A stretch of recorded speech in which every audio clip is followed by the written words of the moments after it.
નો પુરાવો છે કે જોતા રે જોતા દિવસો જતા રહેશે અને 21,600 કામ જેથી આ ઝાલાવાડનો જોગી આ ચમારતની અંદર હતા અને વિચરતા હતા તેની ગામના કોઈ હામું નહોતા જોતા. હવે આ મૂર્તિ અદ્ભુત લીલા રચી અને આ હમણાં મહારાજ બોલ્યા હતા આ અમરવેલી અને એના દત્ત ફળ હવે લાગ્યા છે. તમે જોવો મારા સદગુરુની કૃપા કેવી થઈ છે. મહારાજે વાત કરી આત્માની, તો આત્મા તો આપણને ઓળખાયો ગુરુ મહારાજે, આત્માને જાણ્યો, અનુભવ્યો, હવે એને જતન કરીને જાળવવાનો છે સાહેબ. કારણ કે ના પાડી છે સંતોએ આનો ભાવ ને પ્રેમ હોય ને એને પીરસવાનો છે. ઓછા અધૂરિયાને કહેવાનું નથી. પૂરા મળે ને તો રાવું રેડવાના છે, નહીતર નહીં. આ તો વિશ્વ પિતાની ચાવી અને આ ભંડારાની ચાવી સદગુરુએ આપણને આપી. એમ ખાલ ખોલમાં થોડીક આપી દેવાય તરત. તમે વિચારો તમારા દીકરાને લગ્ન કર્યા, વહુ આવ્યા, કાલ તેજોરીની ચાવી તમે આપી દો વહુને? આપતા હોય તો કયો?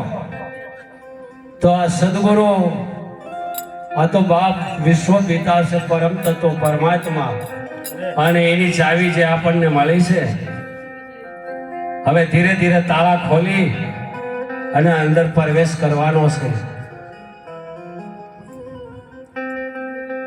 એક માજી હતા, માજી 80 થી 90 વર્ષની ઉંમર હતી અને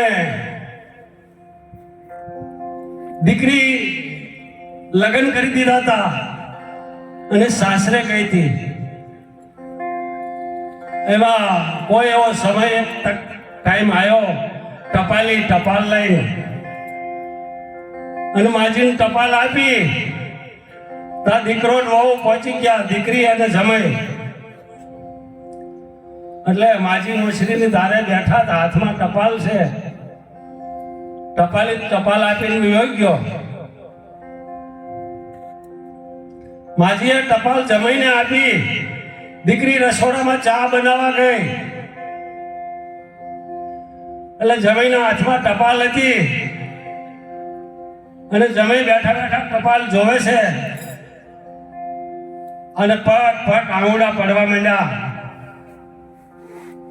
એટલે માજીએ વિચાર્યું આ જમાઈ ટપાલ વાંચે છે પણ કઈક અઘટતું બની ગયેલું છે, અને અઘટિત બન્યું હોય તો જ રોતા હોય, નહીં તો રોવે. એટલે માજીએ રોવાનું ચાલુ કર્યું. દીકરી ચા બનાવીને બહારથી આવી તો દીકરી જમીને રોતા ભાયા, માજીને રોતા ભાયા એટલે દીકરી રોવા માંડી. આજુબાજુમાં બેનું બે ત્રણ જોયું કે માજી રોવે છે, દીકરી રોવે છે, આ જમી રોવે છે. એટલે બધા બેનો આયા, વારા ફરતી બધા બેસવા અને બધા રોવા. પછીથી તરી જા ભેગા થઈ ગયા બેનું. હવે બધા રોવે છે તો ગામના મુખી અને સરપંચ નીકળ્યા કે આ બધા કેમ રોવે છે, કઈ અઘટિત બની ગયો છે? એટલે વાંસળીની જ્યારે બેન બેઠા હતા ને પૂછ્યું કે બેન શું બની ગયો છે, રોવો છો બધા? મને કઈ ખબર નથી ભાઈ, આગળ વાળાને પૂછો, મને ખબર. આગળ વાળાને પૂછ્યું કે હું બન્યું છે કે અમને કશી ખબર નથી, આગળ વાળાને પૂછો. પૂછતા માજી પાસે ગયા. માજી શું બન્યું છે, આ કઈ બની ગયું, બધા રોવો છો, રડો છો? મને ખબર નહીં, મારે જમીન પૂછો. કે જમીન પૂછવું કેમ રોવો છો ભાઈ? કે મને આંસુ ને રોવાનું આ અક્ષર મને ઉકળતા નથી. ટપાલ હું આ ભણેલો નથી એટલે મને એનું રૂંગું આવે છે. વાતને સમજજો સાહેબ હો. જય હો. મારા વાલા મહાપુરુષો જે બોલ્યા ને એ ટપાલું બધી ઉકલવી પડે. જો ન ઉકલે ને તો રડવાનો વારો આવે. કારણ કે સંતો ભેદમાં બોલે છે. કેમાં બોલે છે? ભેદમાં. પરમાત્મા વેદમાં લખેલો છે, પુસ્તકમાં લખેલો છે, મંદિરમાં ચિતરેલો છે, અને આ પ્રગટ છે. તો પ્રગટની પતિત નથી આવતી કોઈને. કેમ? અમારે ગુરુ મહારાજ કહેતા હતા પ્રગટની પતિત આવી જાય ને એનો બેડો પાર. તો પ્રગટની પતિત કેવી રીતે આવે? હવે મહારાજ કહેતા હતા કે પરમાત્મા નિરંજન નિરાકાર છે. નિરંજન નિરાકાર છે તો એ તો નોંધારો છે. એને આધાર કોનો છે? જે નોંધારો પરમ તત્વ પરમાત્મા છે.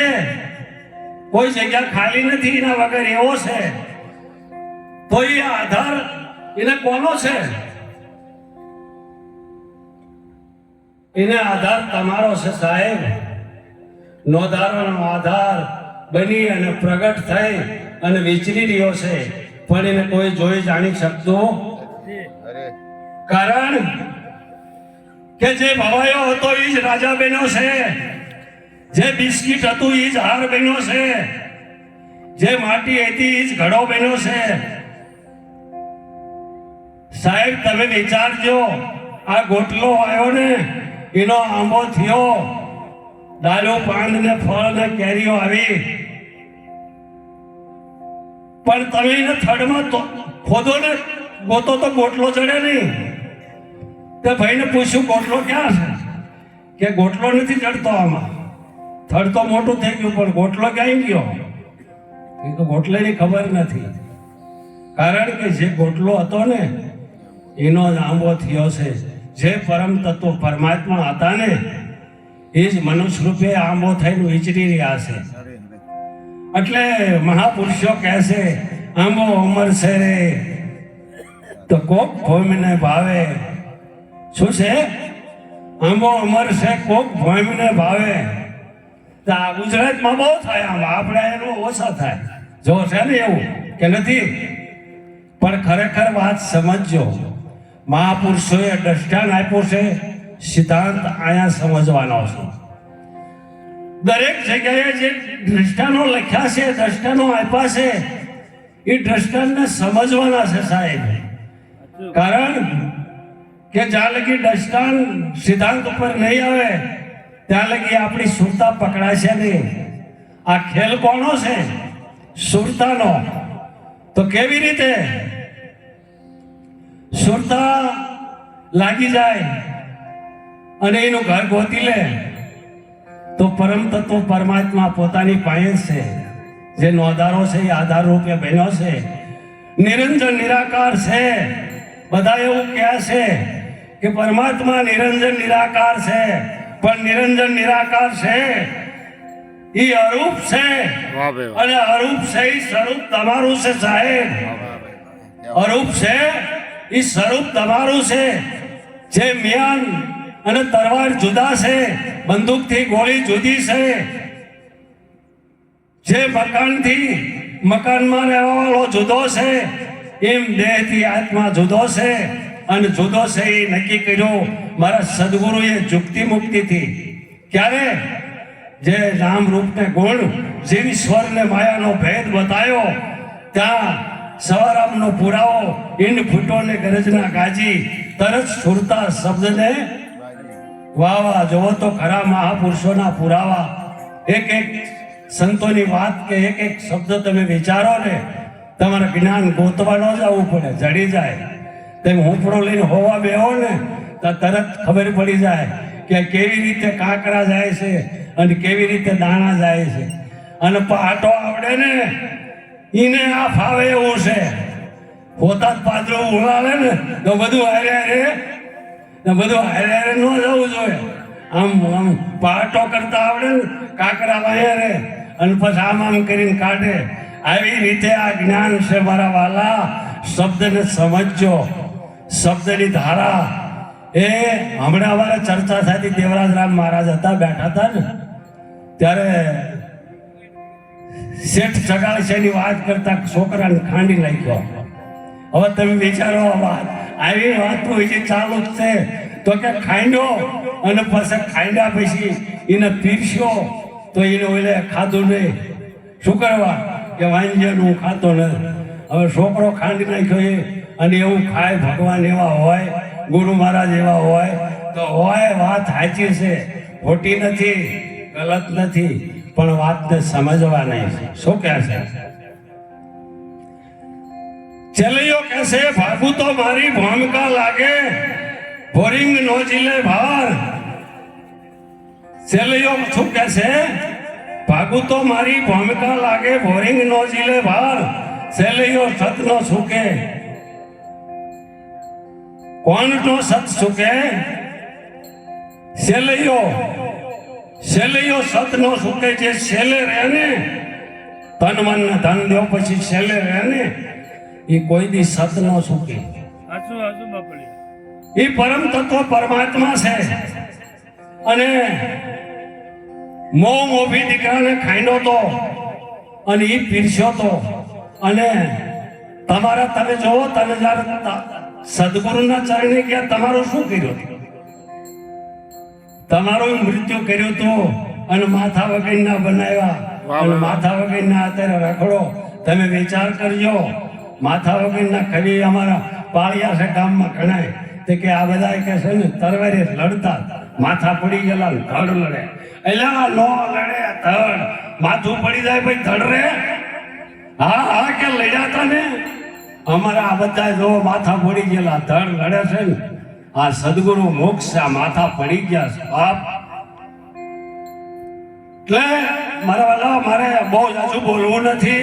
મારી ઉપર સદગુરુની બહુ કૃપા છે.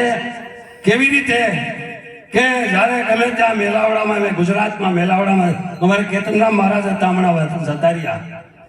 ગુજરાતમાં મેલાવડામાં જાય, વારો બધે આવે સાહેબ, પણ છેલ્લે જ આવે. એટલે મારે બોલવાનું અને મારે સાંભળવાનું કોઈ હોય નહીં. બધા હેંકેલો કરી રવાના થઈ જાય, કોઈ ન હોય. વારો હોય ત્યારે કોઈ ન. એટલે બહુ બોલવાનું નથી મારે. સદગુરુ મહારાજ.